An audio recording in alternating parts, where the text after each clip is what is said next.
Okay, another thing is the microphone is right here. You got your volume right here. A trick with having a microphone is your headphones. If you don't have a mic, for some reason the headphones are microphones. You stick the headphone in here. Is that mic volume? There you go. Hopefully, maybe I can talk. Hello. Can you hear me in here? Yeah? So if you don't have a microphone, you can use your headphones. You know?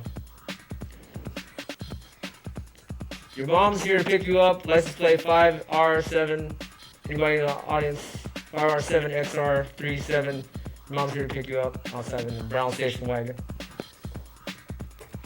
Let's see. All right. So that's another tip. Headphones are microphones. What else is there? Oh, also, you'll notice the turntables are sideways. The reason for this is because us scratchers, we like to juggle and have all our turntables very close. Let's say if it was the normal way, it would be set up like this. And that's really far away. We'd have to jump over the needle. It's kind of like far away. So this makes it a lot easier.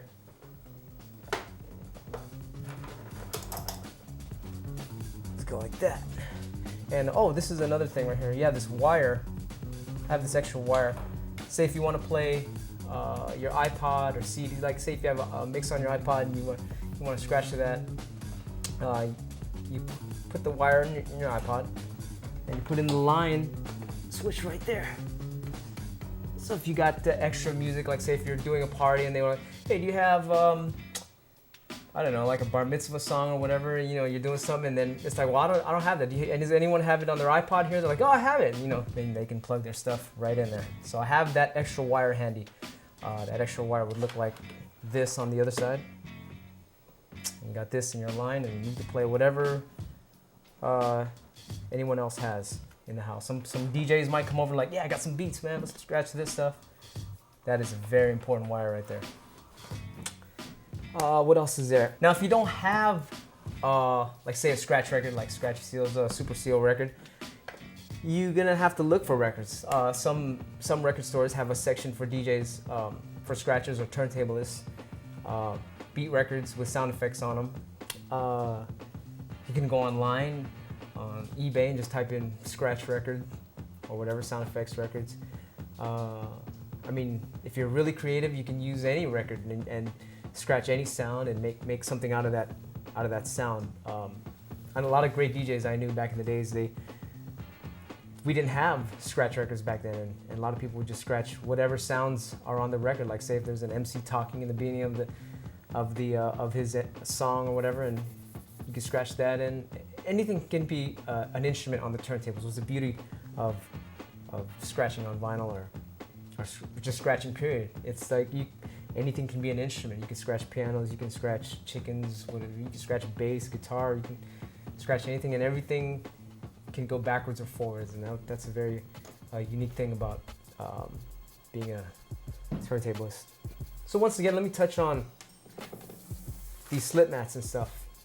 Back in the days, we didn't have these butter rugs or slip mats. We would have to cut out wax paper or cut out some records come with a sleeve, and you would cut out the sleeve and you would stick it on here. Some people, I think one time I even cut out my shirt one time, and I put it on the turntables, and I still wore the shirt too with a hole in it. No, but really, it's all kind of things you could do if you don't have these butter rugs available. Some people don't want to use this. They want a little bit grip on their scratching, a little pull on it. And you can have it that way as well. To get it more, it's really better for the cuts. To get the release is really clean if you have if you don't have this. But you know, of course, if you're really smooth, then you can do it with these on. This enables you to do 90% more better scratches anyway. When you get a nice kind of flow in there, kind of like a race car driver. Some of the novices might want it just kind of like more easier to handle, but the experts can have it like super glide, and they can control the glide and all that, and that's what we have here. This is for that extra glide, you know, ice skating on the turntables.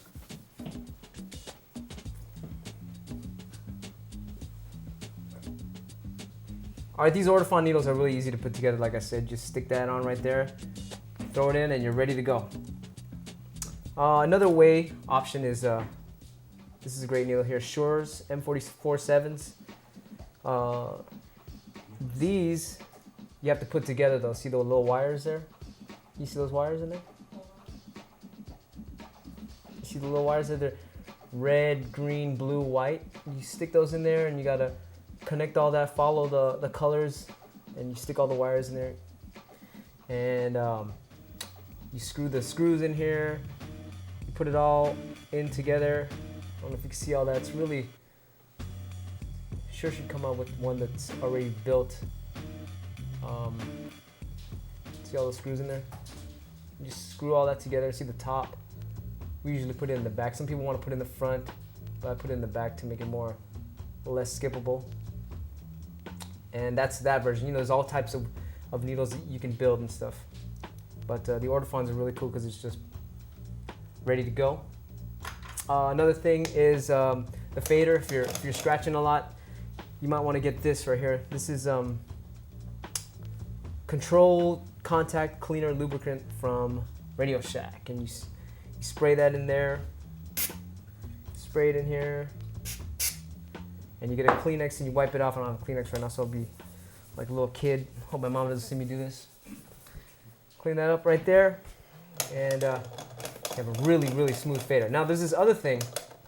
Hear this clicking? Right? Some people open up the mixer and stick like little soft things in there, like this rubber thing. You want to stick this rubber in there, you know, condoms for mixers. Don't share rubbers unless you use it 10 times in a row. Stick it in your album, you know, smash it in there so you can have it for memories. Hopefully the page will still open. Anyway, so you get this rubber thing out of here. You stick that right in the fader. Let's put that in here. I don't know if you can see, I'll put it right here. You zoom into that little thing right there. You guys see that? Okay, then you stick that. That would go on the left side. If you want on the right side, then you would turn it this way. And you put it in the end of the fader. The best way to do it is I would get like a little pin, stick that in there, and then poke that guy right in there. Because sometimes it'll go in, but it'll tilt to the side, it'll go this way or whatever. So you gotta get a pin and get it just right, and then move that fader right in there and push it to the end. Let's see, let's put that in there right now. Let's see, do I have a pin here? I don't have a pin here, so let's just stick that. Be very, very careful. Keep it straight. Let's see. And like I said, you should have used the pin. So make sure you follow all the rules of what I'm doing here the correct way, because you might mess it up just like how I did right now. That is an example of following directions. If you don't follow directions right, it'll get lodged in there the wrong way. All right, we're back. I got this back out because I didn't follow instructions. So you get this nail. You kind of just stick that into the right way. Just play with it a little bit, kind of like, there it goes. Now it's in there exactly perfect, and you just kind of slide it back in there. Bam! Nice little, kind of soft. Feels like a trumpet, so you don't get that, you know, this, you know, you wake up the baby with that one. This is cool right here. Nice and soft. So, I think we're about ready to scratch. This is that's pretty much it, you know. And if you're on tour, or if you're doing shows and stuff, and they may have this mixer, it's nice to have a bunch of those rubbers and stuff, if you know what I mean. All right.